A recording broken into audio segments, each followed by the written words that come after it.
வணக்கம் வியூவர்ஸ். இப்போ நம்ம பார்க்க போகிற ரெசிபி வரகரிசி பொங்கல். அதுக்கு ஒரு டம்ளர் வரகரிசி எடுத்து வச்சுக்கிறேன். இப்போ அதே டம்ளரில் ஒரு 1/4 டம்ளர் சிறுபருப்பு போட்டுக்கணும்.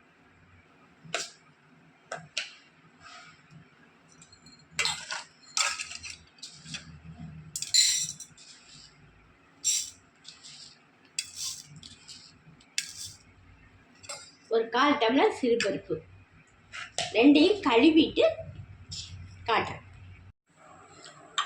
இப்போ ஒரு குக்கர் வச்சு அடுப்பில் எண்ணெய் ஊற்றிருக்கேங்க. இப்போ கொஞ்சம் மிளகு போட்டுக்கிறேன், கொஞ்சம் ஜீரகம் போட்டுக்கிறேன், இப்போ கொஞ்சம் இஞ்சி போட்டுக்கணுங்க. இஞ்சி போட்டு நல்லா கொஞ்சம் பொரியட்டும்.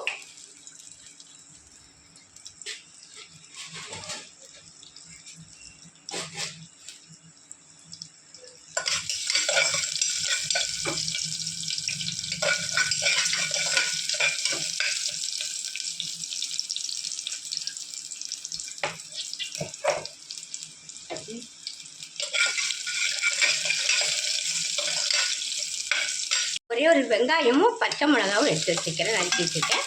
அதையும் போட்டு கொஞ்சம் வதக்கிக்கிறேன்.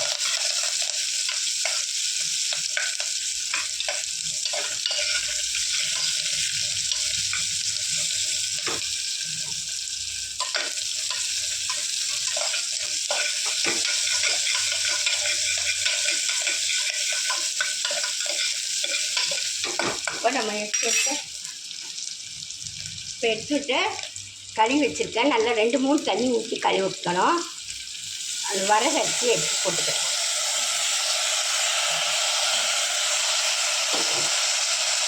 சிறுபருப்பையும் எடுத்து போட்டுக்கிறேன், கழுவி வச்சுருக்கேன்.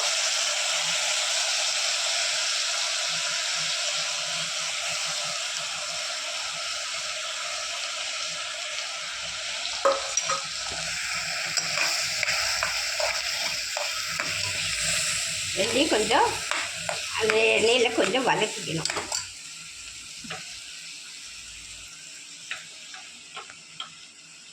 அந்த பொங்கலுக்கு தேவையான உப்பு போட்டுக்கிறேன். இப்போ இந்த டம்ளருக்கு 1 டம்ளர் எடுத்தேன், அதுக்கு 3 டம்ளர் தண்ணி வைக்கணும். இது வரகரிசினால ஒரு டம்ளர் கூடையே வச்சுக்கிறேன். 4 டம்ளர் தண்ணி வச்சுக்கிறேன்.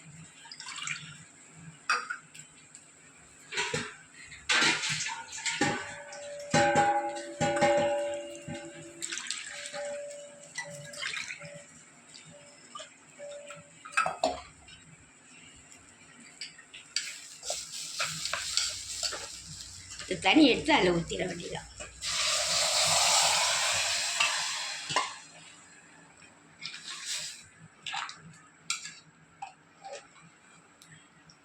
குக்கரில் மூடி வச்சு கொஞ்சோண்டு மஞ்சத்தூள் போட்டுக்கிறேன்.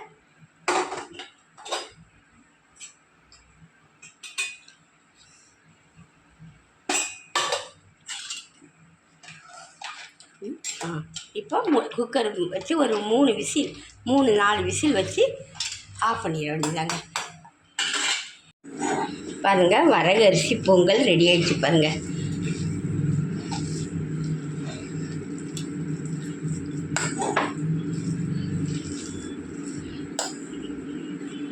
வரகரிசி பொங்கல் ரெடி, தொட்டுக்க சட்னியும் ரெடி.